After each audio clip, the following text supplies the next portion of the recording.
Hi, I'm Ken Martin, and thank you again for joining us for our weekly message from the DFL headquarters, the Chair's Corner. President Obama this week encouraged Congress to pass the Buffett rule, which would help ensure that all Americans are playing by the same rules and that millionaires and billionaires do not continue to pay a lower tax rate than many middle-class families. Rejecting this proposal, Republicans have demonstrated their willingness to raise taxes on middle-class families who have struggled in these tough economic times. In Minnesota, our DFL legislators spent their legislative break on the road talking with people across the state. With the clock ticking, our leaders are calling on Republicans to pass the DFL bonding and jobs bill so we can move our state forward and avoid a do-nothing session. My guest today is Jeff Blodgett, the state director for the Obama campaign in Minnesota. Jeff worked extensively with the late Senator Paul Wellstone and then became the executive director of Wellstone Action, helping train the next generation of progressive leaders in our state and country. Thank you so much for joining us, Jeff. Really glad you're here. Oh, yeah, it's my pleasure, Ken. It's great to be here. We know you have worked with progressive causes in Minnesota before. Why OFA this year? Well, there's two reasons. First of all, I believe in this president, and I want to see him have another 4 years to keep moving this country forward. So I'm here to do my part on that. Second reason is that this president is really committed to a grassroots approach to his campaigns, involving tens of thousands of people in his effort, especially young people and new people. And I love that. Like that's what it's all about. I learned that from Paul Wellstone. That's the way you win elections. It's also the right way to do politics. And so those two reasons are really why I'm back. Excellent. What do you think will be the biggest issues as we start to see develop here in the coming months on the presidential campaign? Well, there's no question it's really one issue. It's the economy. And there's two parts to that. The first is this president's record and the path to progress that he's put us on now in terms of economic recovery. Look back to when he took office. He was handed an economy that was losing 800,000 jobs a month, and he's brought us back from the brink. Manufacturing industry is back. The auto industry is back. We've had 25 straight months of job growth, private sector job growth, over 4.1 million jobs created under this president. So it's a path to progress that we have to stay on. The second is the contrast with his opponent, his likely opponent, Mitt Romney.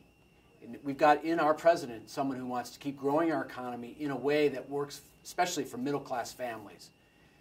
One that invests in education, invests in manufacturing, invests in energy solutions.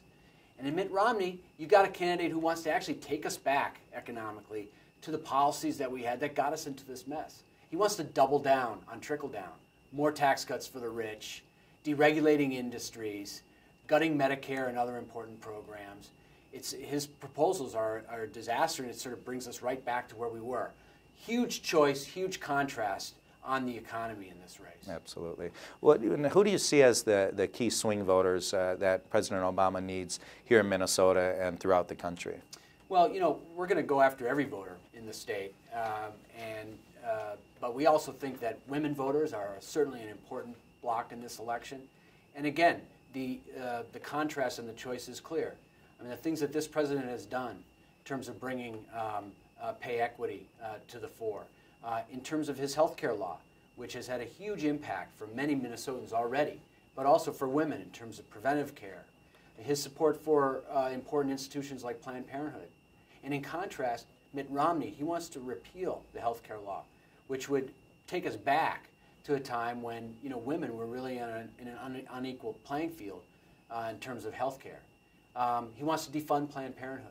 So there's big questions, especially around access to affordable health care and preventive medicine for women, that I think will be a big contrast point when we talk to women about supporting this president. Well, I think the Republicans certainly since November would like the American public to believe that the president and Democrats haven't accomplished anything. And I think as leader of the party here, and of course now you as a state director, we have a responsibility to remind people exactly what the president and Democrats in Congress have accomplished for the American people. Could you highlight a few of those things that the president has accomplished here in the last 4 years? Yeah, well, I'll say again, just the economic recovery work, the saving of the auto industry, the creation of private sector jobs in the manufacturing industry that are here to stay. Like, that's the #1 accomplishment. The healthcare law already having an impact in the lives of millions of Americans and many hundreds of thousands of Americans in Minnesota. Right now, pre-existing condition, children cannot be denied coverage for pre-existing condition. Soon that's going to be available to all citizens. And those are huge things that are already having an impact.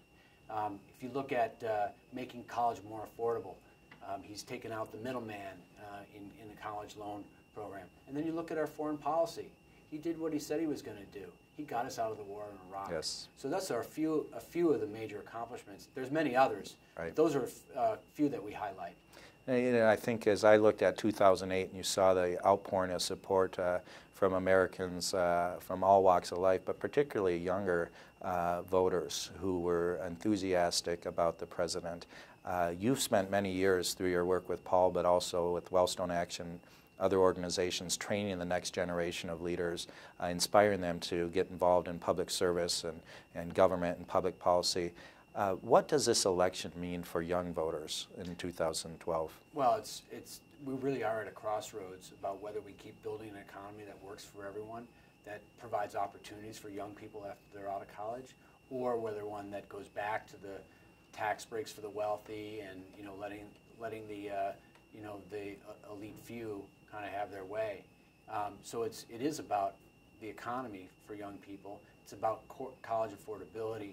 It's about having the skills of the future, and a president that understands that we can't sit idly by, but we've got to help young people prepare themselves for an economy in the future. So those are a couple of important things. Also, the environment, how we take care of our environment, and this president is committed to that, so committed to that. And so I just wanted to, you mentioned young people. Yes. And like in 2008, I actually think young people are going to be leading the charge again in this campaign. Young people are very engaged in this election. They know the stakes are high, and they're willing to get involved. Yeah, absolutely. Well, Jeff, I want to thank you for not only taking the reins here in Minnesota and coming back. You did a great job in 2008 of getting the president elected in the first place, but we're all so fortunate here in Minnesota to have a Minnesotan running the campaign, and of course I appreciate your mentorship and friendship over the years. I look forward to working with you towards victory in November. Can't take anything for granted. That's I think in 2010, obviously there was some complacency. Right. I don't feel that now. I know as you go around the state, you're feeling a lot of energy. I'm feeling the same thing, but we need to roll up our sleeves and get out there, knock every door, and talk to every person. And with Jeff Blodgett as head of this campaign, there's no doubt that that's what's going to happen here in Minnesota. Thank you so much for joining us. Pleasure, really appreciate it. Again, thank you to Jeff Blodgett for joining us today, and thanks to all of you for watching. Have a great weekend, and we'll see you again next week. Thanks again.